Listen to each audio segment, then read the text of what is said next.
Hello, my name is Brett Campbell, and today we're going to shoot a little video talking about diversification. Obviously, diversification is not a new concept to most folks, but I think it's one that we need to be kind of reminded of why we do it and how it works. So we're going to take you through a little bit of some slides and things to kind of talk a little more about it. John Templeton, I think, is a pretty famous, world-renowned investor who once said, the only people that don't need to diversify are those who are right 100% of the time. And so, unfortunately, I'm not one of those people, so we believe in diversification and use it in our accounts here. So I think everybody pretty much understands the concept of diversification, right? It's basically just not putting all your eggs in one basket. One of the best ways that you can kind of tell that your portfolio is well diversified is that if you always own something in there that you hate, even on a relative basis, right? Chances are if you have a portfolio where everything's going up at the same time, you're either really lucky or not diversified, and chances are it's probably the latter. I think diversification really needs to be talked about more right now is because we've been going through a period of time here recently where the S&P 500 has outperformed every other asset class around the world, really for the last 10 years or so, since the bottom of the financial crisis back in 2009. But I think it's worth pointing out on this chart here kind of what the market or what international markets did prior to that run-up in 2009. So this is basically a chart that shows you the performance of the S&P 500, international developed and emerging markets from 1998 to 2007. So you have 10 years worth of data. Over this 10-year period, the S&P 500 was outperformed by international indexes 7 out of the 10 years, and for 6 years in a row, starting in 2002.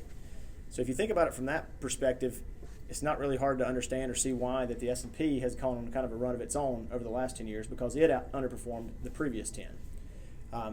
There's also a chart from BlackRock we'll go through real quick that talks about how diversification can feel disappointing.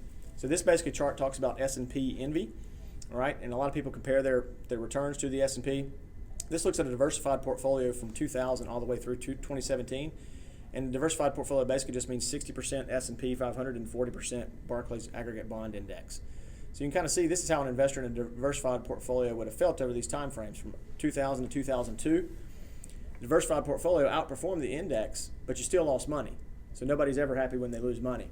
From 2003 to 2007, you made money, but you significantly underperformed the S&P. So you're thinking, I didn't make as much, right? 2008, same thing. Outperformed, but lost still. And then from 09 to 17, over the last 8 years or so, it significantly underperformed the S&P.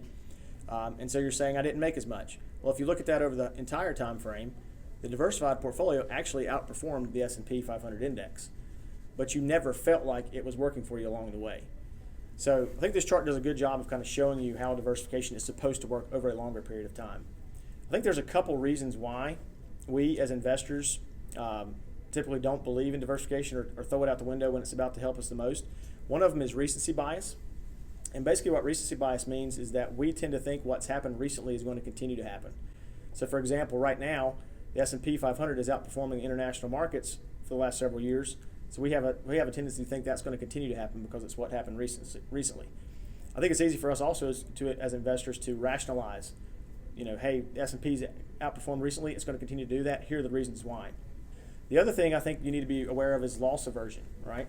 And basically what loss aversion means, and researchers have shown there's about a 2-to-1 relationship between winning or losing, meaning you have to make $200 to offset the annoyance of losing $100 when the market goes down, right?